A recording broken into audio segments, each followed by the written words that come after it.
Welcome to the Coming Home Well podcast, the show that educates, supports, and advocates for the veteran community. Your host, Dr. Tyler Pierron, U.S. Army retired, will bring you exciting conversations with amazing guests about resources, research, and military history, all geared to helping our warriors to come home well. Here's your host, Dr. Tyler Pierron. Welcome back to Coming Home Well. I'm your host, Tyler Pierron.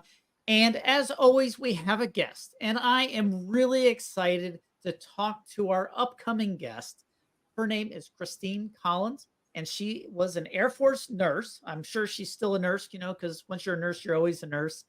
And when I was talking to her, trying to figure out, the time and date to come on the show, I found out that when she was in Afghanistan was the same time I was in Afghanistan. I think that is just the coolest of coincidences.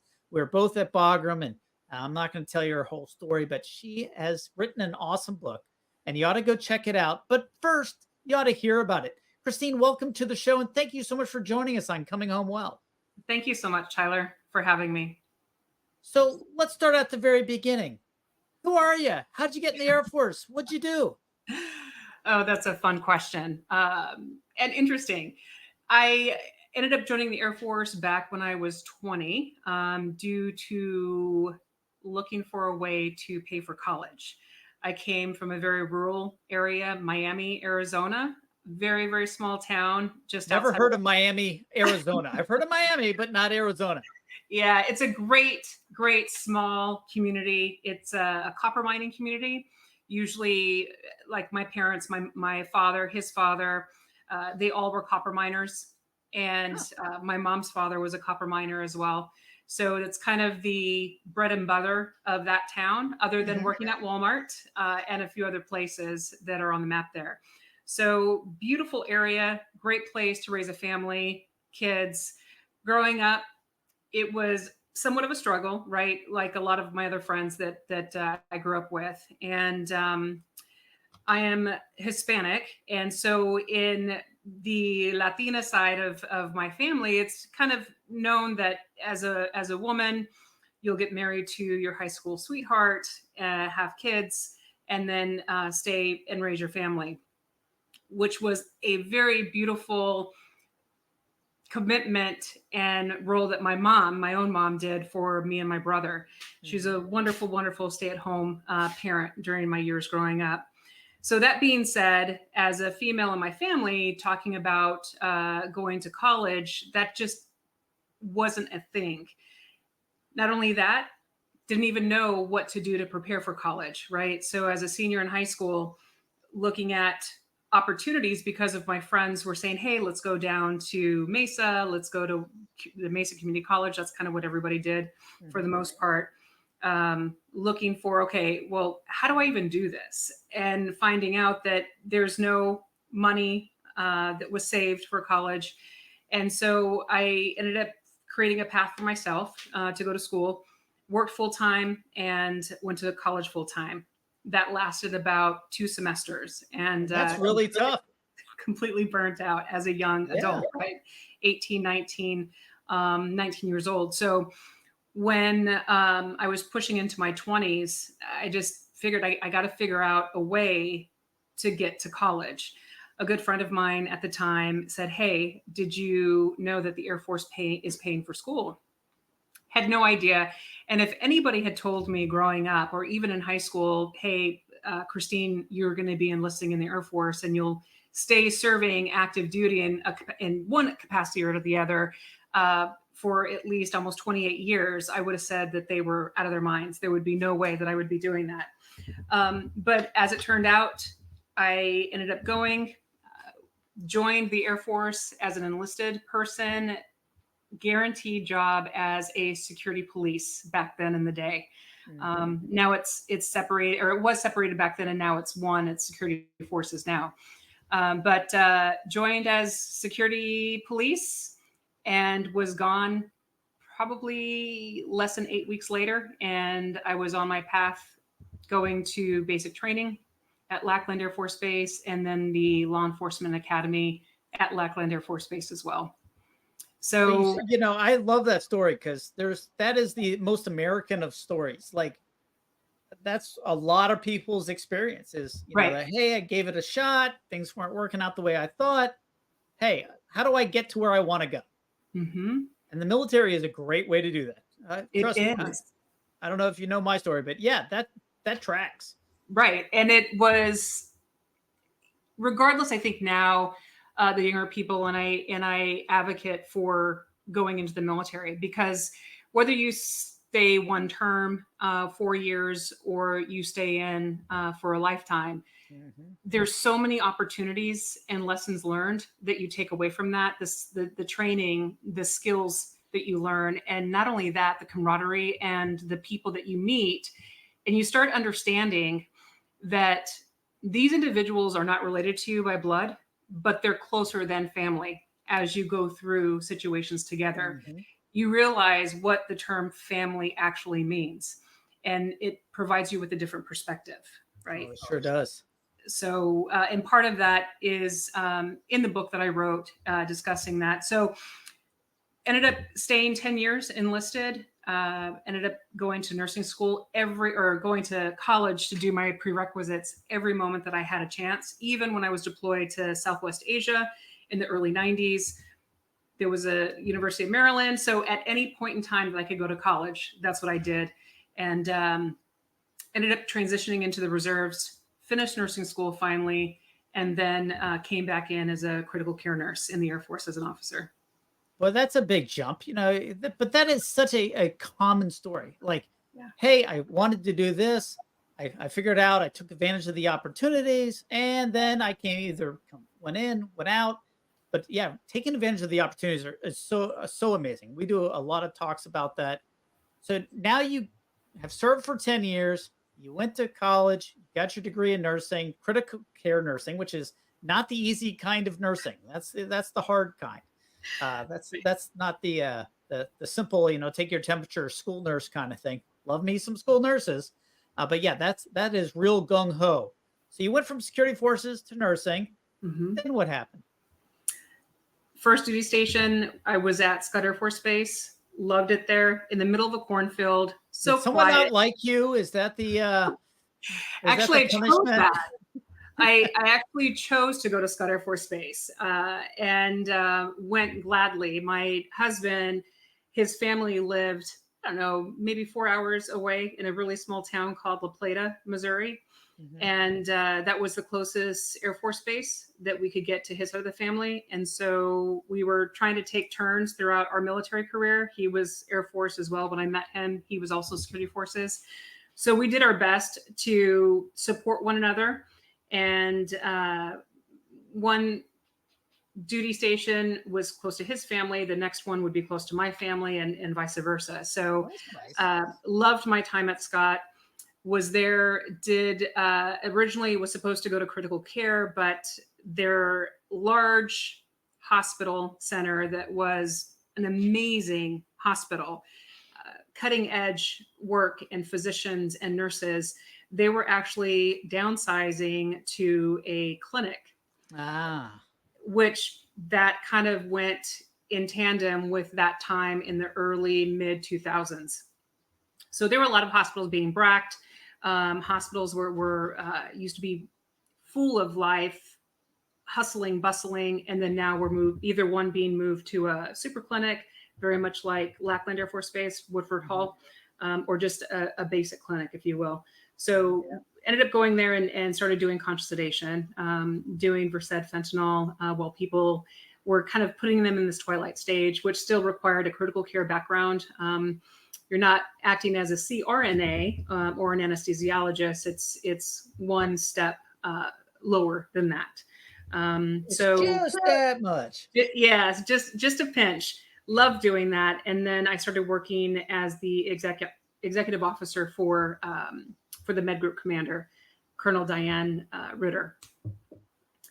So you're doing this nursing. You're at Scott Air Force Base. You're becoming a nurse. You are a nurse, but you're really getting that experience.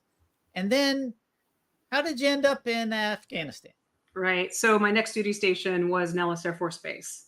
Mhm. And there we did a joint venture between VA and DOD, and we provided critical care to the veteran side of the house. So it was a nice mix. A lot of people think about critical care and in the military, and they're thinking, gosh, you must be really busy. Well, if you really think about it, you look at the patient population for active duty service members, women, men, they're young, they're healthy. Rarely do you ever see them in an ICU.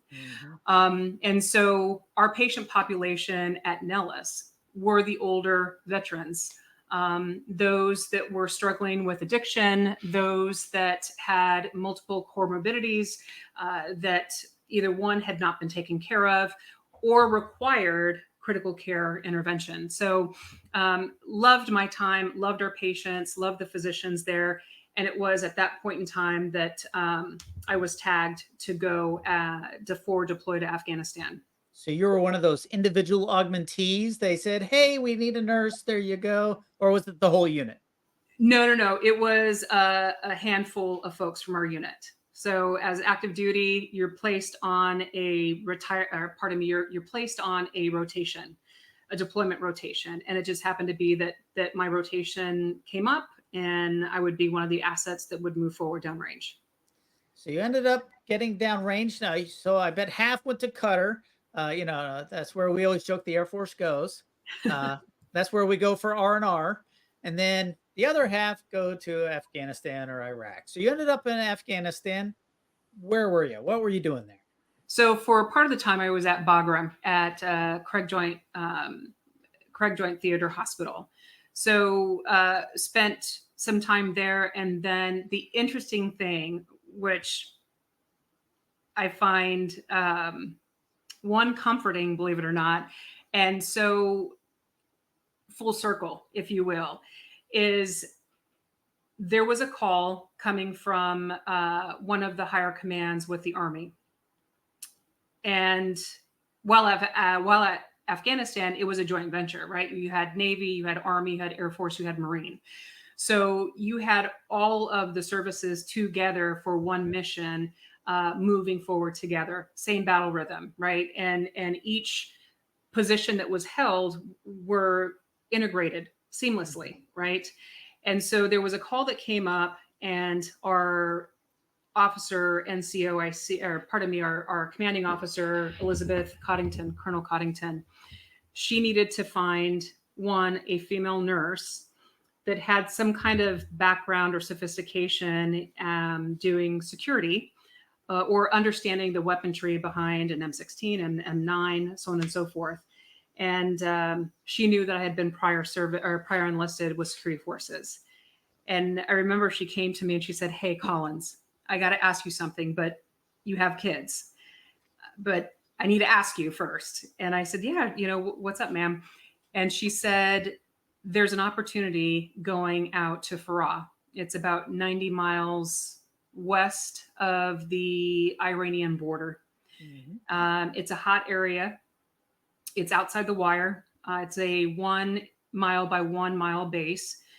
The only people that are there are 7 other forward surgical team members with the Army, with the 101st. They're looking at doing medcaps, medical convoys to local villages around the area, and therefore they can't use a male. They need a female. Would you be interested?" And I said, "Colonel Coddington, where do I sign up at? When and where do you want me to go? I'm there. I'm already there. Spiritually and mentally, I'm there." And she's like, "No, think about it. Really, you have to think about this. You have 3 small children, and there's no guarantees." And I said, I don't have to think about it. I want to go, and I will be there. And I think at that time, Tyler, the thought of being away already for almost 7 months, which is a short time compared to the Army and other service members that are there for 18 Still a months. long time. Yeah. I told myself, if I was going to be there away from my husband and away from my 3 daughters, for me personally, it has to mean something. I have to invest my entire person into this experience so that one, I regret nothing. And that's how I tend to live my life, is with no regret. And two, every opportunity that was afforded to me, that I took each and every opportunity and made it the best that I possibly could make it.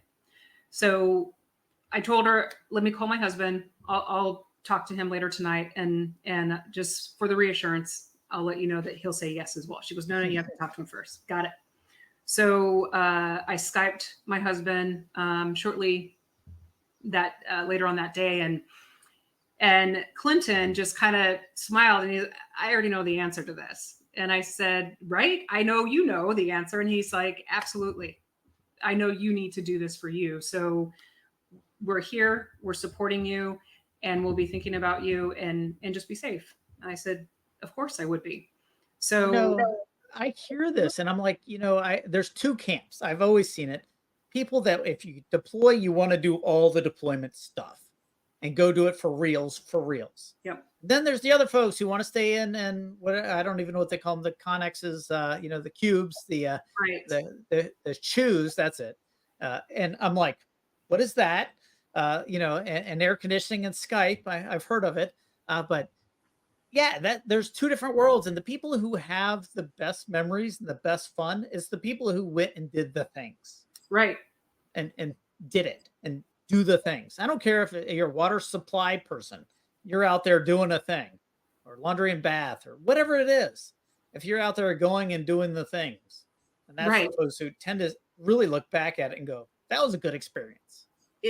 And even though I knew it would change who I was, really, I still was willing to make that decision fully and freely, because I knew that there were not a lot of females other than myself that had been an M60 gunner years before. And it's like riding a bike. You pick it up, you get a quick tutorial of it, and it just comes back as if you're riding a bike. M16s, of course, that was my primary duty weapon for a decade. And 9s, M203 grenade launchers. So all of these things I understood very well, and I knew how to operate them. And I also knew that I would be going to a place that we would actually use these weapons. And it was okay. I didn't know what was ahead of me, but I was looking forward to seeing what that experience was going to be like. So you've been at Bagram for a while. They say, Colonel comes to you, hey, we need somebody. And that is one of the most interesting cultural observations. In the Army, you don't get asked. Right. It's hey, you need to pack up your stuff because you're leaving on Tuesday, or whatever the case is. And you're going, oh, where am I going? Somewhere, Farah, somewhere. You'll be fine. That's literally how I ended up at Abu Ghraib. That was that story. But yeah, it is interesting to see the cultural difference between the Army and the Air Force with that little anecdote. So you go there, and what is it like? Oh, it was, I couch Farah as one of the most magical experiences and heartbreaking experiences all intertwined together. And there are a couple of chapters in the book that talk about the Farah experience. And I think first and foremost, the leadership that we had in this very small, tight-knit community. We were all brothers. I was their sister, and we had each other's back no matter what. And Captain's Help and Sergeant Cawley, those two, senior NCO and our officer in charge, phenomenal leaders, right? Phenomenal leaders. Soria, who was one of the LPNs that were there, and a few others. We all connected tightly, and we did everything together. We all, and one of the things that Captain Sean Tulp had talked about when I got there, he said, we're all learning each other's jobs because we never know who's going to get picked off. And I knew exactly what he meant. And you never know. Today, you are all standing together, 8 of you, all in line. And today just might be your day that you get shot or blown up and you're gone. And the person on your right and the person on your left, they need to understand what it is that you do to help support that team concept, right? Mm-hmm. And so I was learning surgical tech things. Soria and I were working together as an LPN and a critical care trauma nurse. We all were working with one another to understand what each other did on a daily basis, so that if that point in time did come, we would just continue on that same battle rhythm and keep the work going until there was a backfill. And that's always amazing. And you see that in a lot of those type of deployed environments. You don't know what's going to happen. So you need to know, everybody needs to know how to work seamlessly together by understanding both your job and their job, and probably the guy down the street's job, and sometimes changing tires and Right. all the things that you're like, that isn't my job. You can't say that when you're the only ones there. Right. And I think when I first entered the Air Force as a commissioned officer, I had already did some work. I ended up getting accepted into a fellowship program with Mayo Clinic. So the Mayo Hospital had a very rigorous application to be part of their critical care fellowship, in which I was accepted in. And that's where I started my critical care nursing background career at. And that's in Baltimore, right? This one is in, there's one in Minnesota and one in Scottsdale, Arizona. Oh, so I was thinking John Hopkins. I don't know why you said Mayo, and I thought John Hopkins. Oh my goodness, yes. Yeah, no worries. And and world so famous Mayo Clinic, yes. Right, exactly, and loved being there. And that's where I started off my nursing career. And so when I was doing all of the checklists and all of the things to become an Air Force nurse, I remember going and taking the oath of office at Davis-Monthan Air Force Base in Tucson. And so as I drove there, it was my husband and my 3 kids, and I'm signing my name on the contract and the commitment, right, that I'm making to the Air Force as a commissioned officer. The nurse stopped me, and her name was Colonel Boss. She looked at me with these piercing blue eyes and just fire engine red hair. And she said, "You have to understand one thing going in the Air Force." And I'm thinking to myself, Colonel, I've already spent a decade in the enlisted side. I know what it takes as far as being the backbone of the service. I've been in the trenches. I understood that first and foremost. But the advice that she gave me was something in a different perspective, right? She said, always remember, you are an Air Force airman first and a nurse second. Doesn't matter. You are an airman first and a nurse second. And I kind of thought about that because I knew what being enlisted was, and being an airman and then being in security forces. But I really had a deeper level of understanding this go around. And the reason for that is because the Air Force now is paying me because I have a very specific skill set, critical care nurse. And in our job code, they call them 46 and 3E. The E is an identifier that lets everybody know that this person is an E critical care nurse with a very special skill set, just like ER nurses. They're 46 and 3Js. So you see a J, we know that there's not a lot of those folks. E's, there's not a lot of those folks either. And so those people are being brought in for a very specific reason. And so when I thought about that, she said, whatever the Air Force requires of you, you will do it. And that's scrubbing toilets, cleaning floors, moving bed sheets, or it's being that critical care trauma nurse of doing chest compressions, helping to intubate a patient, sedating a patient. But no, you're an airman first. I was like, yeah, that's amazing, right? And that was only reconfirmed when I deployed, because being deployed in an austere condition where things are chaotic all the time, it was the war itself stripped me of really who I was and transformed me into this other individual that lived off of that chaos. That all of the training that she went through her whole entire lifespan, right? Mm-hmm. Even from the time that I was a child to the time that I was in high school to the time that I was security forces until the time that I'm now a critical care nurse, all came to this point of, okay, whatever Here I am. place is requiring of me, I will be. And then I will also be the best critical care trauma nurse that I can possibly be for the Air Force. So you're at FARA, you're with the Army. You're like, hey, where's the cable and morning breakfast service? You realize that, not all places are like Air Force. I get that. So you're there and you're out in the community. You're out there where the fighting's happening. You're seeing this firsthand. You're out there, really probably the first level medical care outside of battalion aid station. Right. What is that like? It's exciting, right? There's a level of awareness.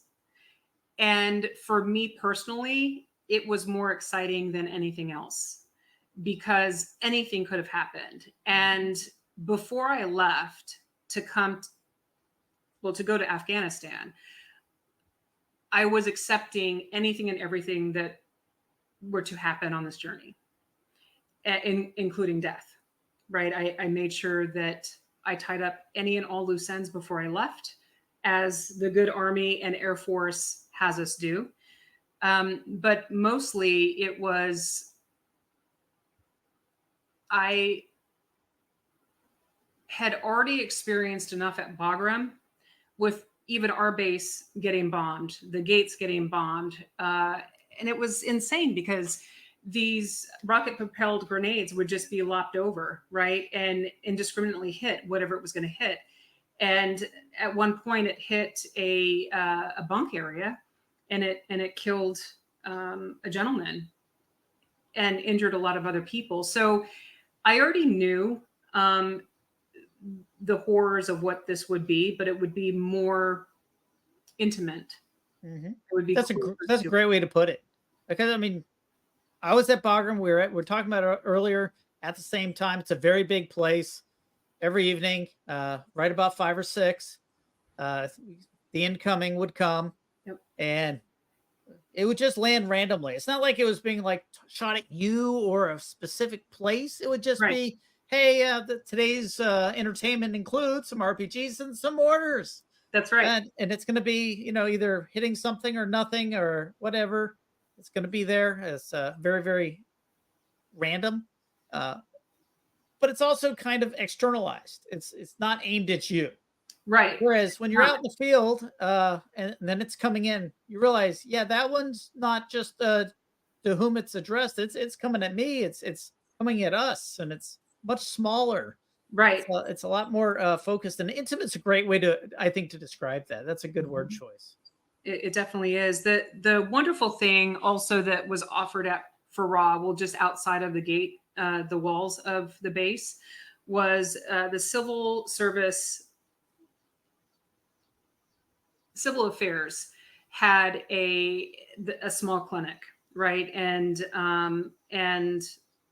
they named it after Laura Bush. So it's a Laura Bush clinic that they named.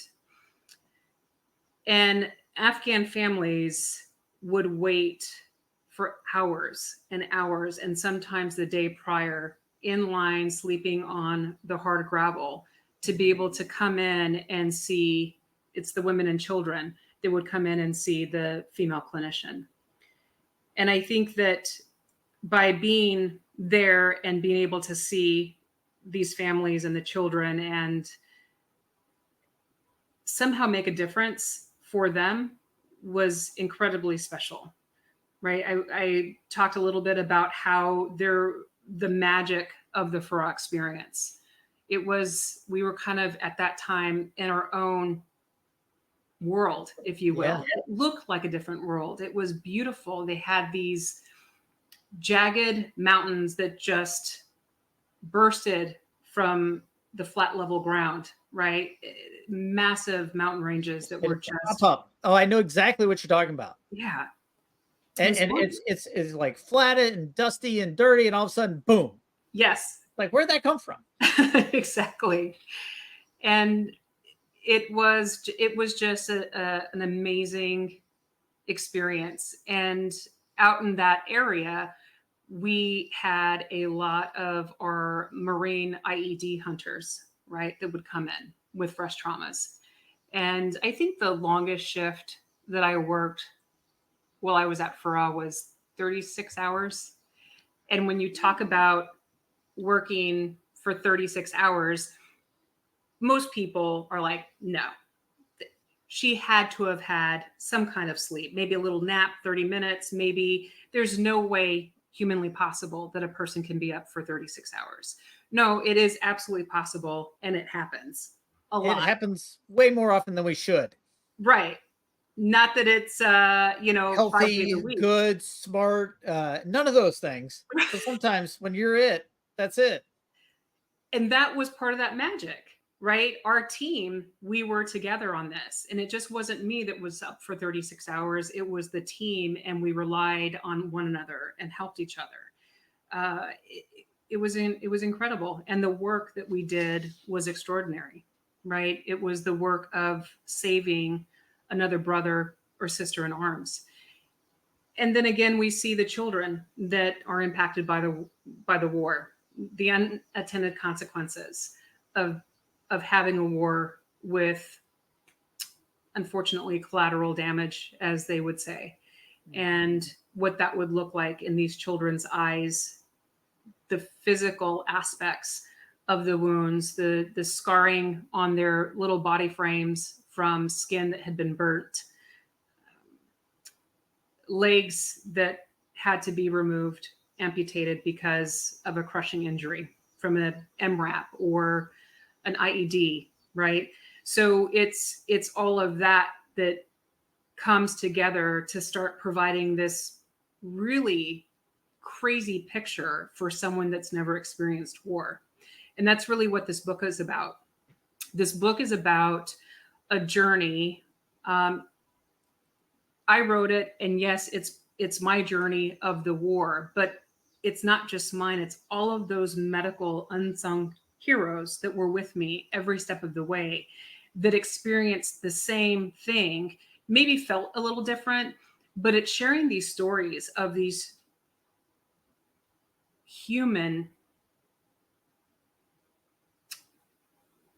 people, just like you, just like me, just like our own children, right? Our spouses. They are everyday people placed in different situations in a conflict zone.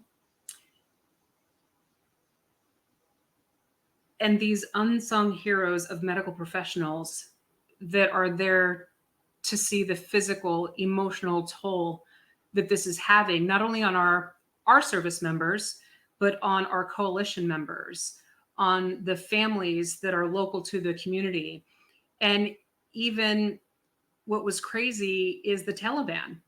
We were required to care for the Taliban as well.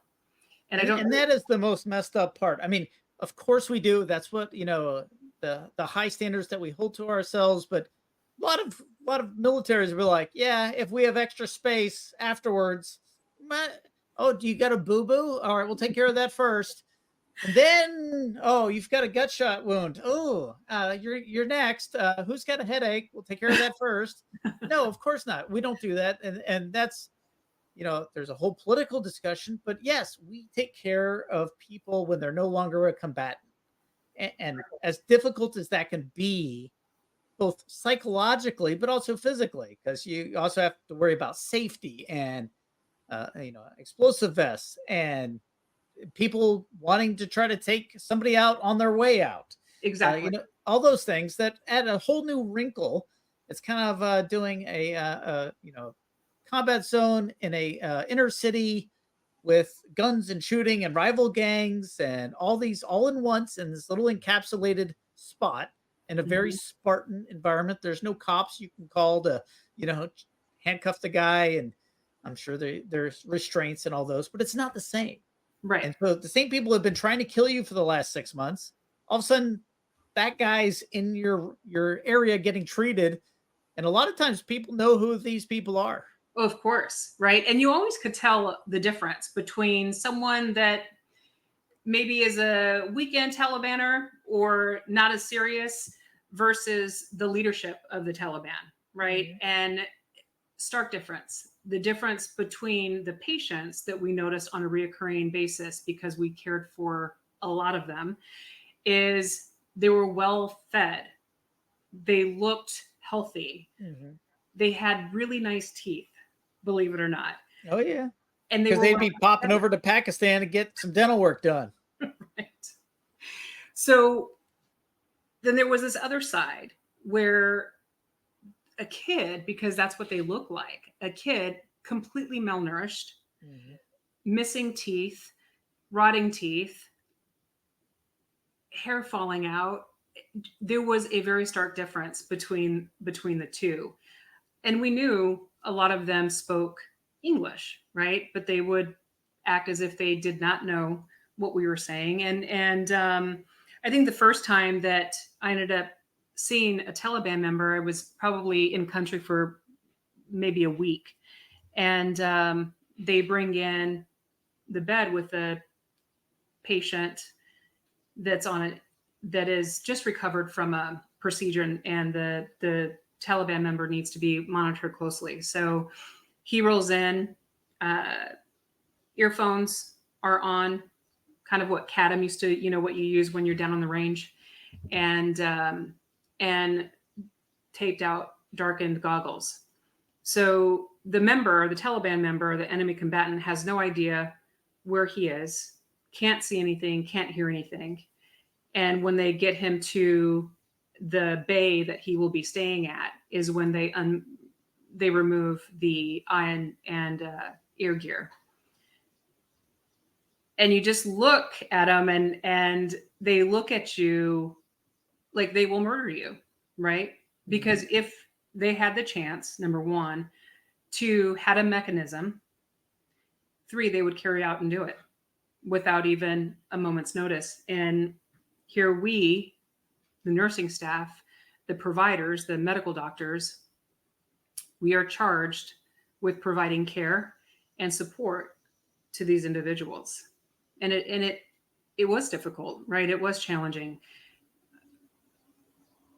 The turmoil, you have to reconcile that internally. And everybody's different, right? And as we're getting more and more American troops in that have been blown up, that have been hit by RPGs, that have hit IEDs, and the lower parts of his legs are completely blown off, or legs and arms are blown off, and literally nothing else is left except for a torso and the lower parts of his thighs.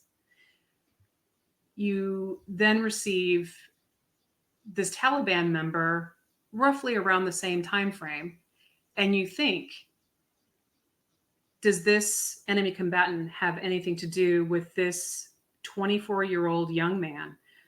With what kind of quality of life is he going to have when he goes home? And it's this constant internal struggle, if you will. I mean, you didn't join nursing to kill people, but I'm sure the thought has crossed your mind like, I would. And that's a normal human reaction. But you guys are nurses to help people. And then but of course you're human. And, right. And you're sitting there and you're like, golly, how do I do this? There must have been a source of conversation, maybe a kind of whispered, like, God, I can't believe we're doing this. I think there was a lot of that, right? Because that's one thing that we were not ready for. And prior to going to the war, it wasn't even discussed, right? Because before I left, I wanted to be as prepared as possible. And I went to my other colleagues and said, okay, I'm going here. What did you see? What did you experience? Show me photos, show me everything that you did, because I want to be ready.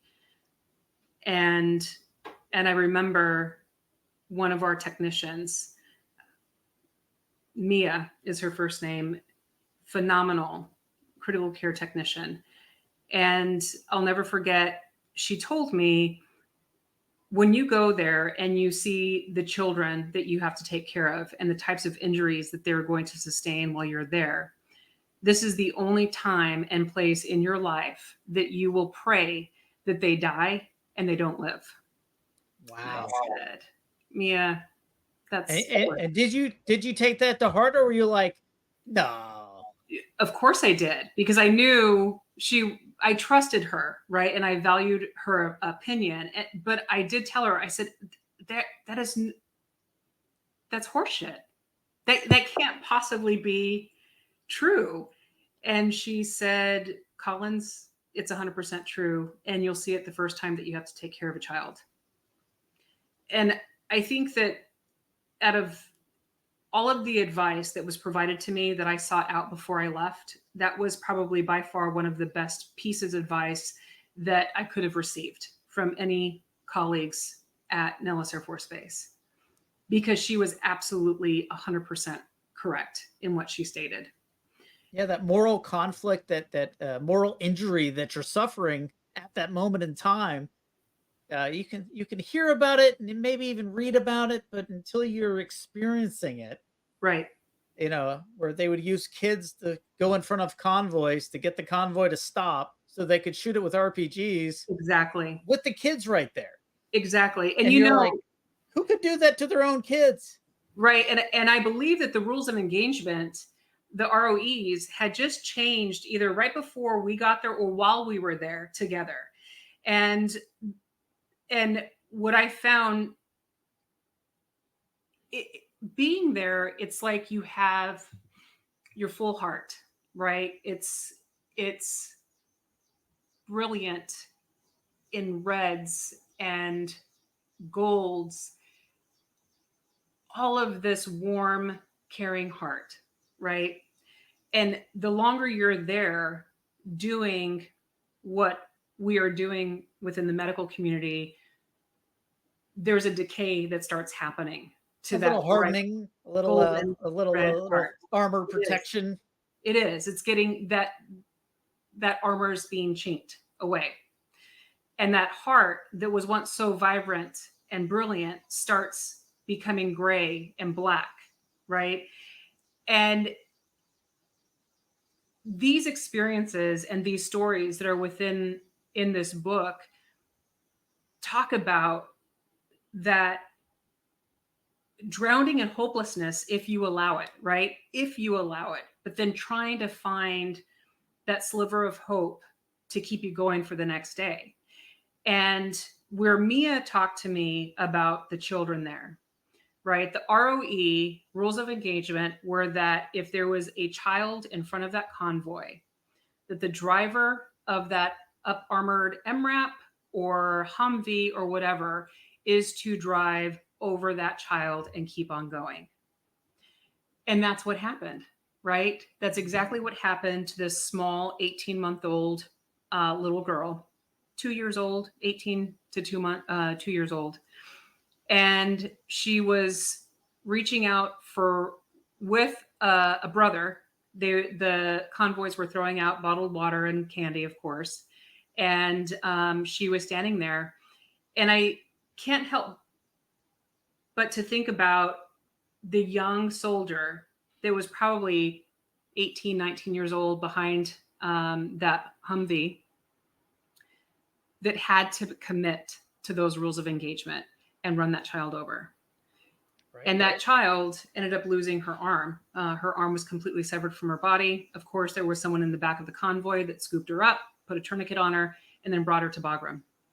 So, and she's a female. So her outcome didn't look all that great. It's not like Afghanistan has support systems in place. They don't even have infrastructure for roads. Right. Let's be honest. They don't even have running water. People live in mud huts still. There's no, it is just a very, and now I can't imagine what it's like now after the takeover. But even back then, what we saw on a routine basis, and there was a saying for it, that this patient that we spent so much time, effort, and energy on will be discharged to the ditch. And what that meant is that the family would take all of the medications that we've given them, whether it's morphine tablets because of a significant burn, bandages, medical supplies. And what we had seen is that they would then take their loved one, put them on the side of the road to die, and then they would go sell their medication on the black market, or whoever would pay the highest price for those things so that they can have money to live. And you're watching this and you know it's going to happen, and yet you're still doing your job. You're still doing all the right things, and you're, as we are wont to do, but it certainly changes your outlook and sort of hardens your heart a little bit to realize that in a lot of parts of the world, they're still living in the Middle Ages. Correct. By any stretch of the imagination. Oh, yeah, we couldn't imagine just like, oh, my kid was in a car accident. All right, let's put him in the ditch and go make a few extra bucks. I mean, that's just it's shocking to the soul. It is, and you're not prepared for that, right? Nobody can be prepared, except Right. if you're doing it. So you went through all these things. You're dealing with these kids. You're dealing with, the enemy combatants, dealing with young soldiers and Marines that are losing legs. And you don't end up in the critical care if you're, got a boo-boo. You're not doing good. And you are like really not doing good. You're having baddest days of bad days. And then you finish your tour and you head home. Talk a little bit about that, because I go, it's like when I drive in Germany, I go there quite a bit for work. And then I get back home and all of a sudden I realize I'm doing 100 down the highway because, I was doing like 180 in Germany. And then I'm back here and it's, wide open and the speed limit's 60, 65. And I'm cruising at like 110. And I'm like, oh my God, I could be going to jail. Woo, slow down. Didn't even realize it. You're just, the pace is so different and you're used to it. And all of a sudden you're back in the slow lane. Yeah. I think you're going as fast as you can legally, but it's nowhere near as fast as you are operating. When you're deployed, you're going at full throttle 9 out of 10 days. Sure. And it was and still has been a struggle, right? And I think that either one, it's not talked about enough. Mm-hmm. Which is why you're here today. Correct. It really is. It's the toughest thing to do. It is. 48 hours before I left, this was first week of July 2009. And I don't know if you remember this or not. Bagram had been hit and we started receiving mass casualties. It was 2 o'clock in the morning. And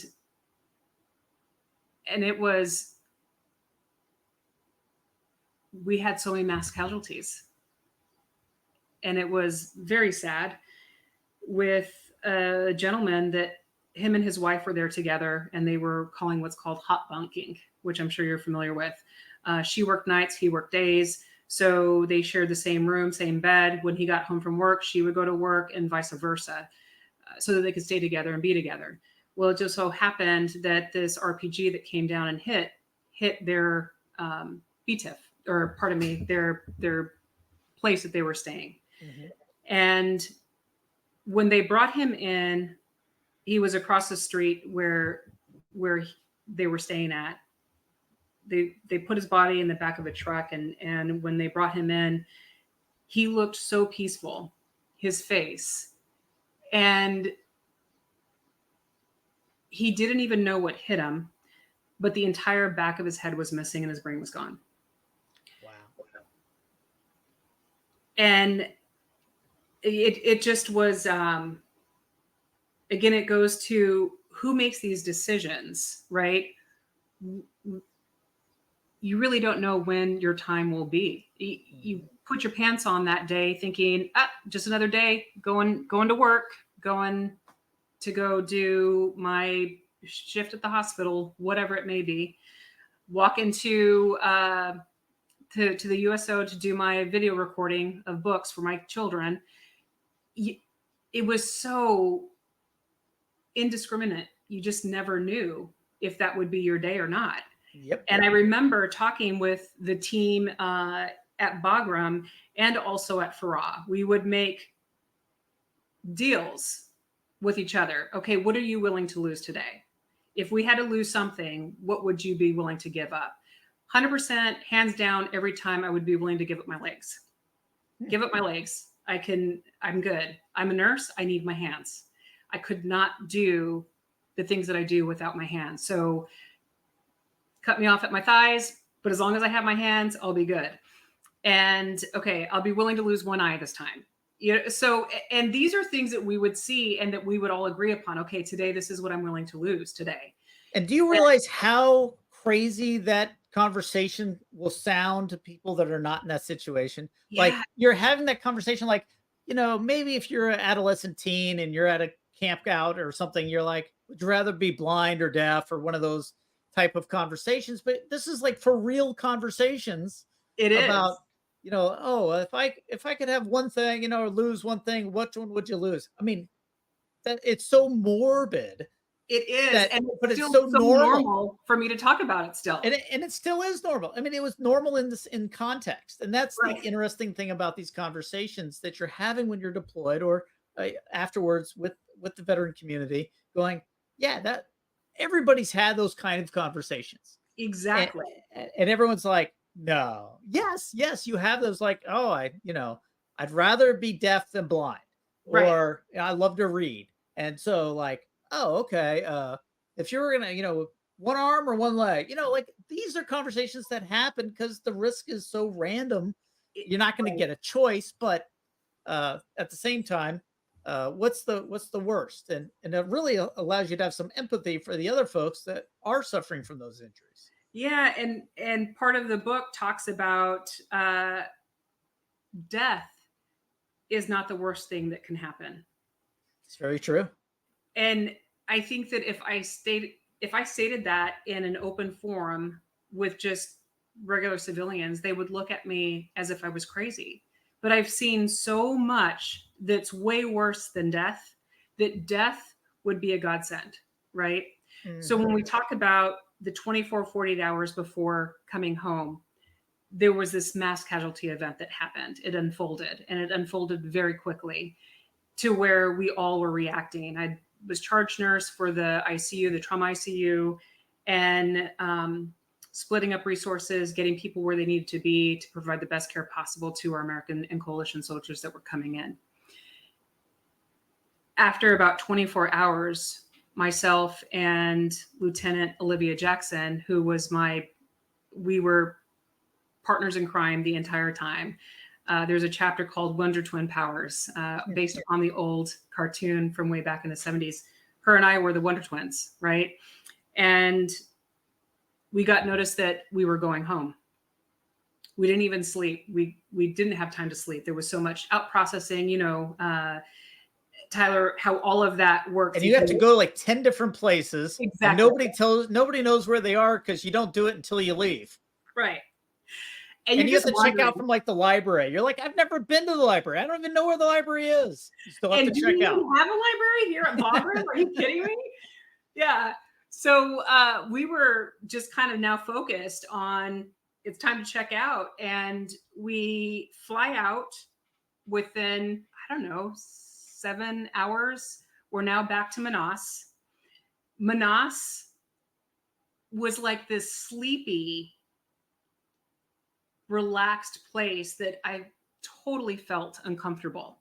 Mm-hmm. You're looking and waiting for the screaming, the crying, the alarms, the beeping, the blood that's soaked through your entire bed, or the traumas that have come in and they're losing every ounce of blood, and you're slamming in blood products through a level one Belmont to rapidly infuse blood products for this soldier not to die.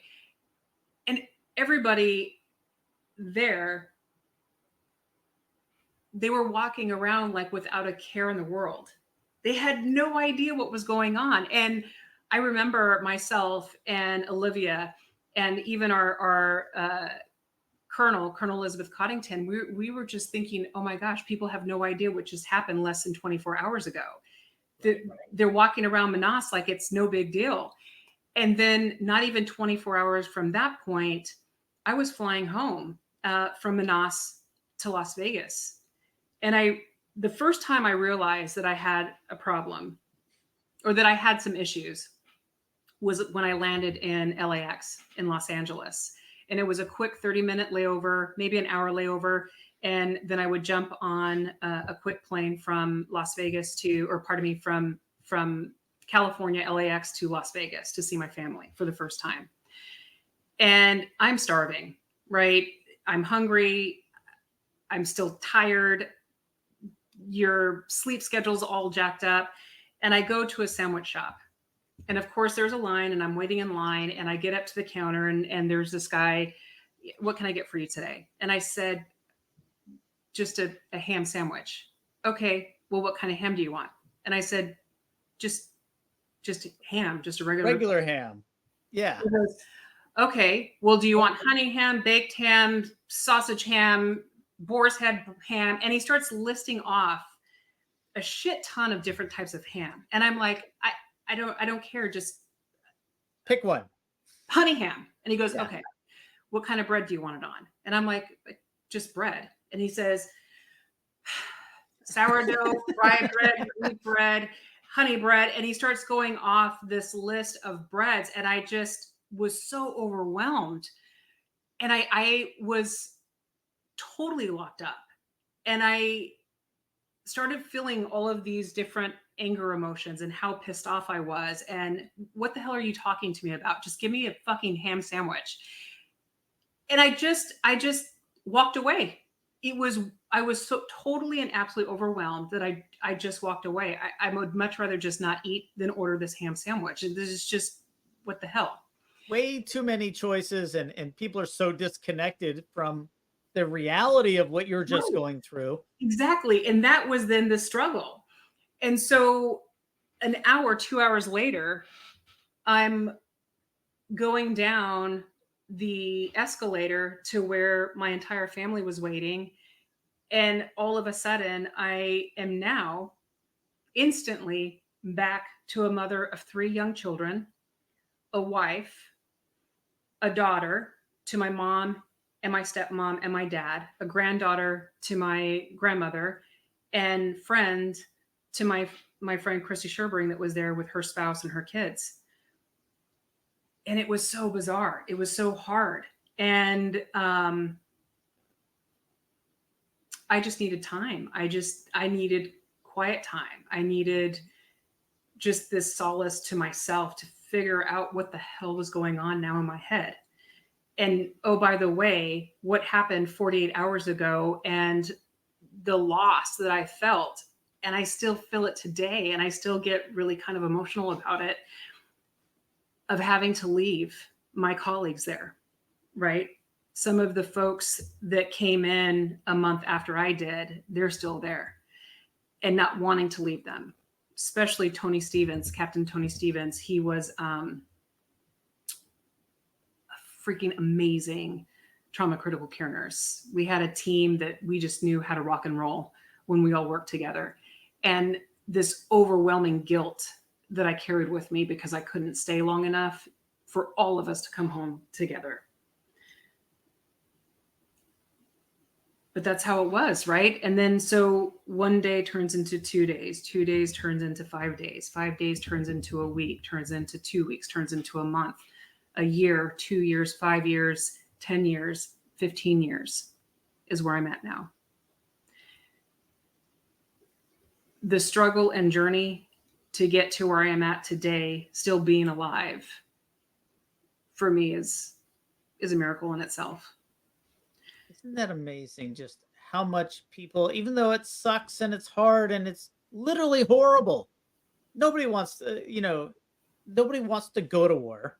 But at the same time, it's really hard to leave because you're leaving that behind and other people, and oh, I can help with this, I can help with that, and you're there, and it takes a while to separate from that, and it's not natural, and Mhm. it's like, oh, I need to be there, and your instincts are, oh yes, my self-preservation instincts are like, yes, I want to be home, I don't want to be there, but at the same time, going through it's a very common experience, which is why I really appreciated you writing the book. Yeah. Folks, go check out the book. Absolutely. It's Service, Honor, and Sacrifice: Memoirs of a War Nurse by Christine Collins. So I haven't plugged the book enough, so I want to make sure I had it in there. We're going to have it on all the show notes and everything, and you'll be able to click on it and take you right to it and all the show notes. So don't worry about that. I haven't been plugging enough just because Christine's story is really all of our story. I hear all these parts and pieces, and everybody did different jobs at different places. She was a nurse, I was a cop. There was all sorts of people doing different things, but our stories are very much the same, especially when you have to leave the individual rotations. You're not going home as a unit necessarily. Mhm. They conglomerate, especially with the specialties. You from here, you from there. And it's not like you're deploying with a platoon or a company or a battalion of folks that you know and recognize. You're just mashed together, one in, one out. And it's very confusing at times because you form these really lifelong bonds with people that you're blood, sweat, and tears with, and very scary experiences. And all of a sudden, boom, you may never see them again. That's right. But you keep in touch. There's lots of ways to do it nowadays, but it's very shockingly disturbing to the psyche to go from, it's like whiplash or a TBI almost. You had that big head injury, all of a sudden, boom, I'm back to being a mom, a nurse, I'm back to normal, but your body's still going down 180 down the Autobahn. And that's why I love that analogy. But all of a sudden, I have to slow it down. And when you got home, I'm going to ask you some questions. When you got home, did you find yourself snapping at the kids and being a little more less patient and all those things? And gosh, why don't people understand the seriousness and the intensity by which we should be living? Oh, of course. 100%. I think that I had been home for maybe 4 weeks and just feeling all of these emotions of anger and frustration, and really not understanding, dreaming about a child that died came to me in my dream, and where it felt so real that she came to me to say, I'm okay, I'm at peace. And she walked away, and I swore that I was awake when this happened. Sleeping issues, the disturbance of sleep, can't get enough sleep, you're tired, you now have all of these responsibilities of being back stateside, being a parent, being a wife. It was hard. It was a very difficult transition, and that's one that I knew that was going to happen. I just didn't know what it was going to be like, right? Mm-hmm. And I captured all of these moments on a daily basis. While I was gone, I journaled. That was my outlet, so that I could really kind of prepare my husband of what I was doing, the things I was seeing and experiencing, so that he at least had some kind of idea of what was going on a daily basis there, so that he could be prepared, right? Because truly, we front load the work there. We're in a chaotic environment. We're doing the crazy shit. But really understanding it now from this perspective, from this angle, is the real work now begins when you come home. Oh, yeah. Because where's that space and grace for yourself? Where's the self-forgiveness? Where's the self-understanding? And I think that as all members, we are probably the hardest people on ourselves than anyone else. Yeah. Because we have a high expectation for ourselves, mm-hmm. right? That's what the military teaches us. We're ingrained to be good, to do good, to have that integrity, the honor, to be able to sacrifice for something that's greater than just ourselves. And that's what I loved about the military, is that I am sacrificing myself for a greater good. There's a purpose there that I can get behind and I can fully support. And I'm willing to give my life over this purpose and for the person that's to the left and to the right of me. And then you get home and you're going, we call it deployment mode, where everything is, super fast and boom. And all of a sudden you're back home and you're dealing with laundry and the dishwasher and the bureaucracy and getting your travel voucher done on time, and doing your time card and all these, pedestrian minor things. And people are making much bigger a deal about things that don't matter. Oh, of course. And I think was one of my biggest triggers of looking at them and just say, really, this is what you consider a problem. And even now, right? I'm thinking in perspective, this is not that big of a deal. And it's taken me a long time to understand that, right? But yes, that anger and that frustration came out all the time, all the time. You start self-medicating, right? To try and figure out, where am I going with this? How am I supposed to handle this? And I can't possibly go and get help because they're going to take away opportunities from me because they think that I'm mentally unstable. Or now I have to take some kind of antidepressant or anti-anxiety medication. I can't let them know that, because then I'm not going to be afforded these other opportunities that a normal person would have, right? And I saw it every day. A few of our nurses, right, ended up getting picked up for DUIs. They were out drinking. I just happened to do my drinking behind closed doors and totally passing out on the bathroom floor crying, and having my 4-year-old daughter come into me crying to me, asking me if I was okay. Mommy, are you okay? Mommy, wake up. Are you okay? And that's not okay. That's not coping, right? It's just self-medicating for something that you need help with, but you're not sure how to get it. And even as a healthcare professional, I should know better, but I was struggling too. I am human. It's the helpers always need the most help. I've seen that many, many times, and everybody has that reaction. And that's the amazing part. Is it's really a universal story, and the hesitancy to get help is really in any other facet. If I was having challenges with something, the first thing I do is figure out who can help me. Right. In any other part of my life, at work, at home, or anything. And then you're dealing with trauma and dealing with these emotional injuries and these sense of injustice and all these things. And then we go, boy, I really don't know what to do about this. I should probably, and it's not a conscious thought, like, I'm going to get blackout drunk tonight. No, of course we don't think that, but then that's end up what happens, or drugs or sex or gambling or lots of things people use as coping mechanisms.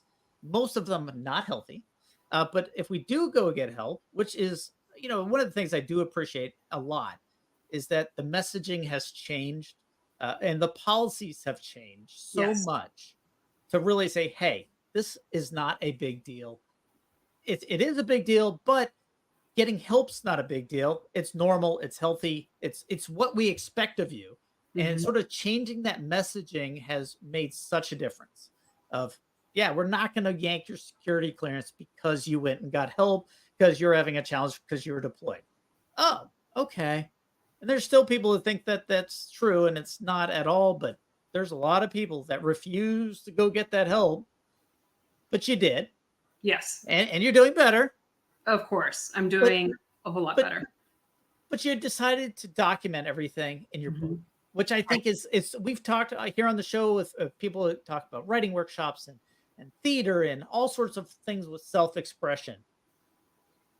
What made you want to write the book? How did that process happen?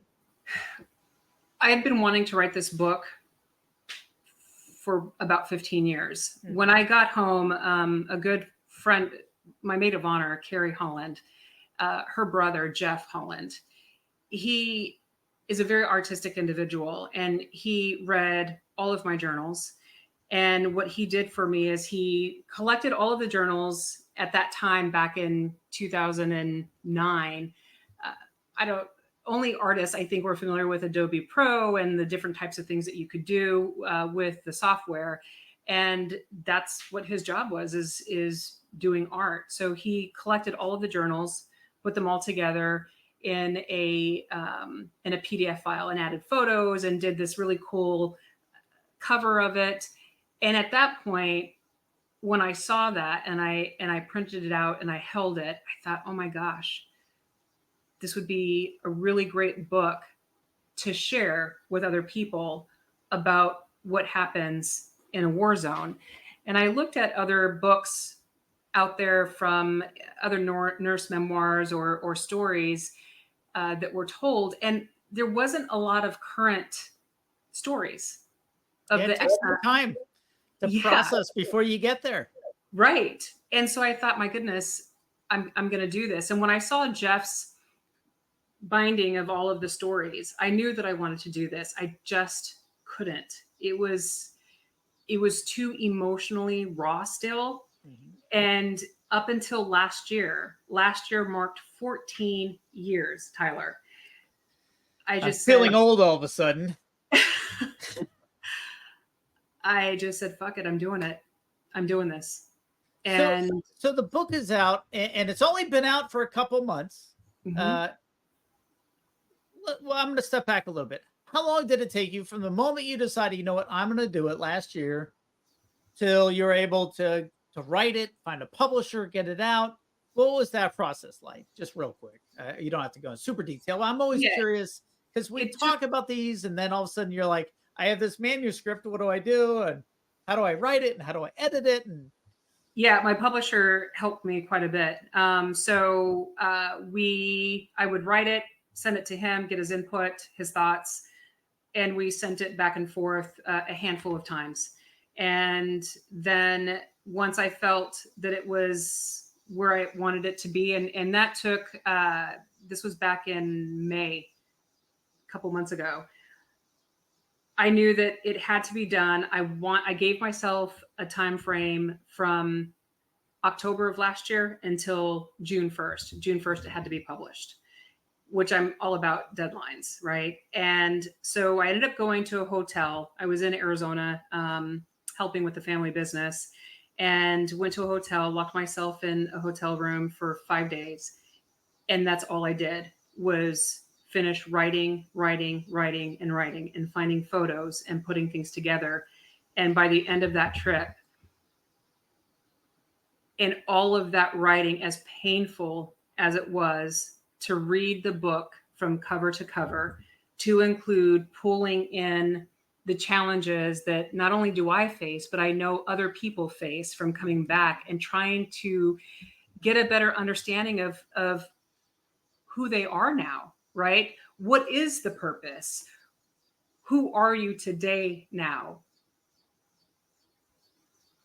It has taken such a long time to put that into words, and then to say, okay, here, publisher, do your magic, do your making sure there's no spelling errors, the setup.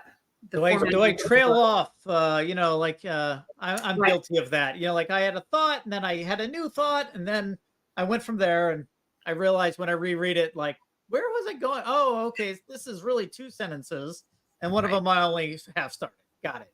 So that's exactly how it went, and it was published June 1st. So pushed it out, and I have to say that for me personally, when I left that hotel, when I checked out and I went to my mom's house, that's where I was staying at the time, I had this incredible sense of peace that I have not felt in over 15 years.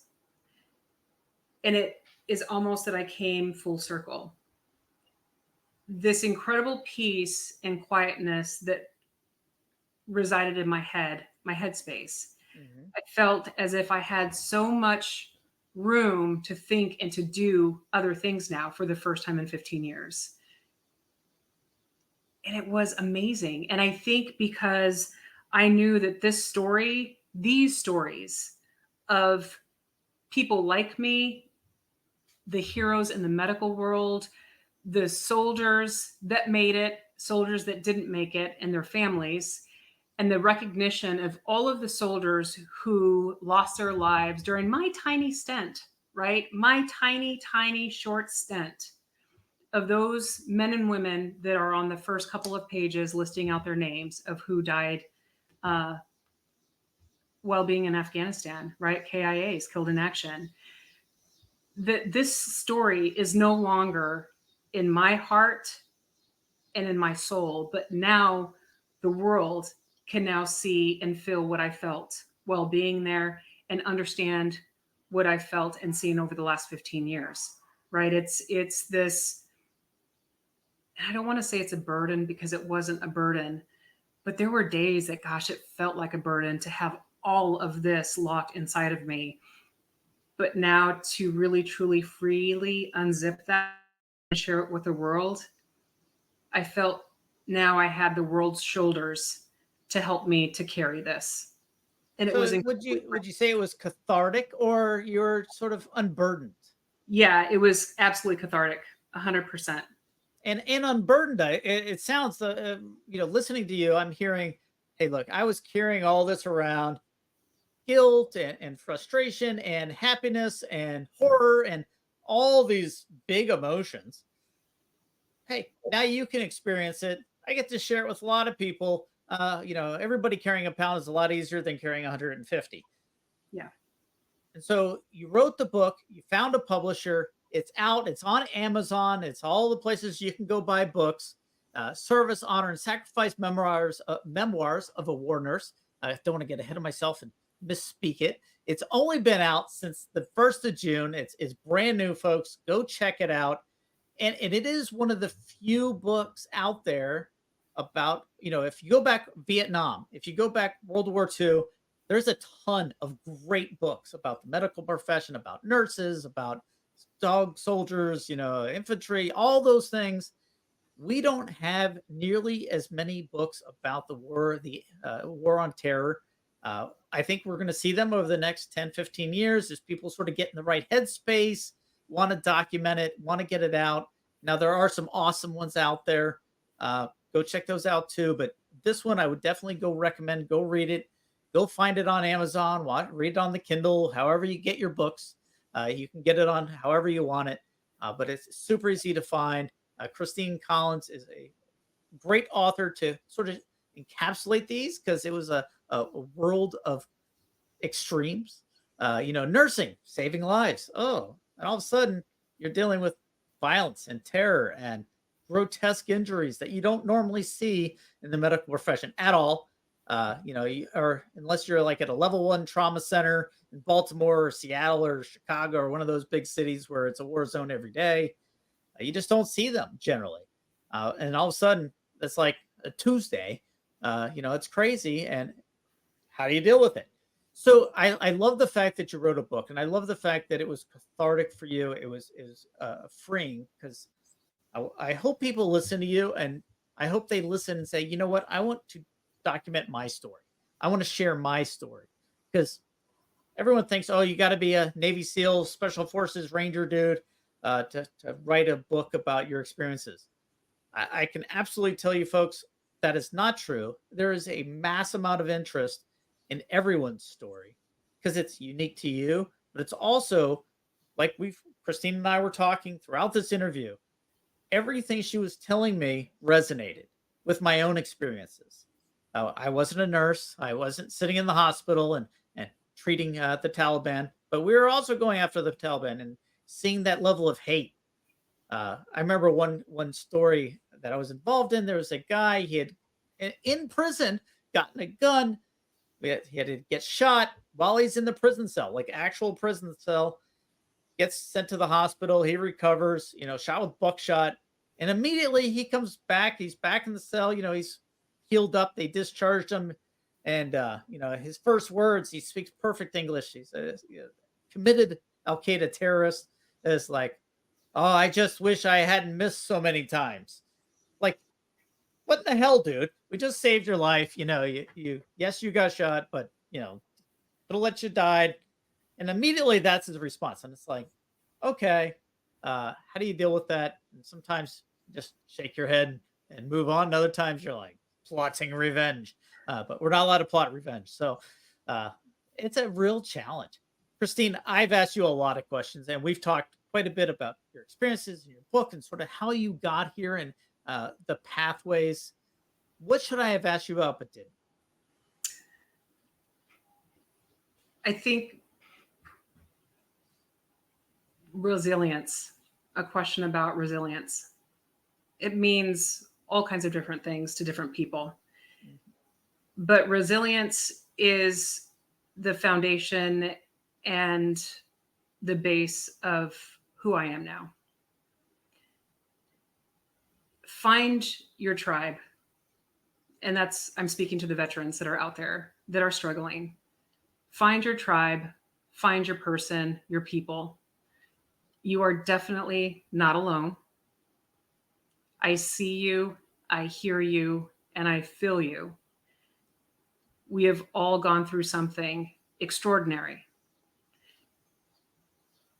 And just like we all were while we were active duty, we serve a greater purpose. And that still is my purpose today, is to still serve and support our veteran community. I have a website, www.combatcarewarrior.com. If there are veterans out there that are struggling today and you want to reach out, please reach out. I think that knowing that there is someone there, knowing that they're giving permission, please contact me by saying that can make a difference between a life that's lived and a life that's lost.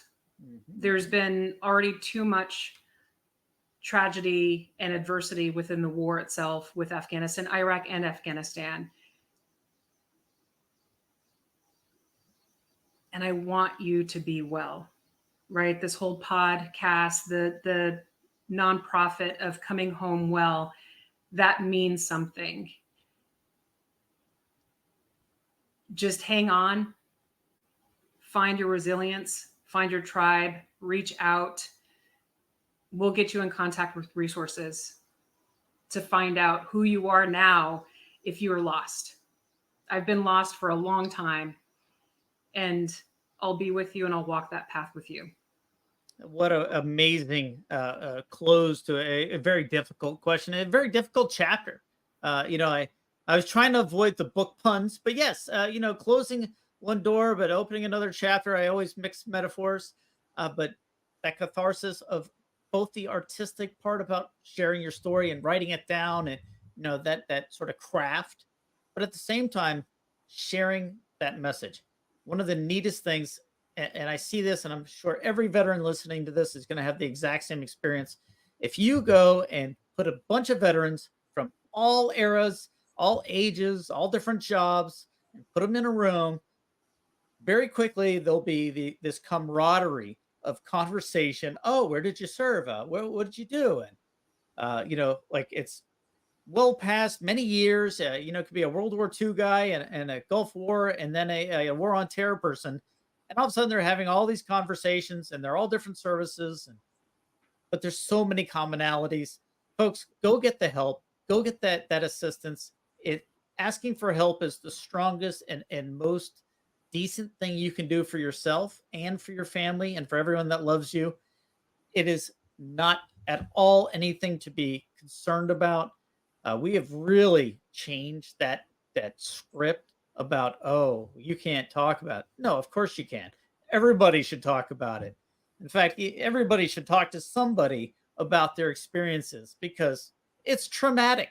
You're not supposed to watch people get blown up. You're not supposed to see little kids die. You're not supposed to see all that death and mayhem, and you're not supposed to be in fear for your life on a daily basis. All those things really mess you up. And it's totally normal to have an abnormal reaction to people trying to kill you. That's normal. That's reality. Mm-hmm. Go get the help. Go talk to somebody. The VA has wonderful resources. There's a million nonprofits. You can listen to Coming Home Well and find the one that works for you. You can call Christine or get in touch with her. Go combatcarewarrior.com, or is it .org? It's .com. .com. Yep. And reach out to the folks that are there for you. There's a lot of people out there. Christine, thank you so much for coming home well and sharing your story, but most importantly, about sharing your story in the book and getting it down so that future generations have that resource. We build research on the backs of people who come before us. If we don't have these primary sources, we don't have the resources in history and psychology and all these things that help us do well and do better and really help people come home well. Because we didn't talk about moral injury. We didn't talk about how to come home well. They're starting to implement these lessons learned with the current folks. But like you said, I flew, from Manas, then LAX to home, and all of a sudden, you had no idea how to react, because how do you react to something so abnormal and so jarring and doesn't set us up for success? I'm so glad you're doing well. And thank you again for coming home well. Thank you, Tyler. I really appreciate it. And we'll talk to you again soon. If you write a second chapter, the second part to your book, or a book of poetry, it doesn't matter. We'd love to have you back on. Again, thank you for coming and joining us on Coming Home Well. Thank you so much. I appreciate it. Thanks for joining us this week on Coming Home Well with Dr. Tyler Pierron. If you enjoyed this episode and you'd like to help support the podcast, please share it with others, post about it on social media, or leave a rating and a review. Thanks again. And until all are home and all are well, this is Coming Home Well.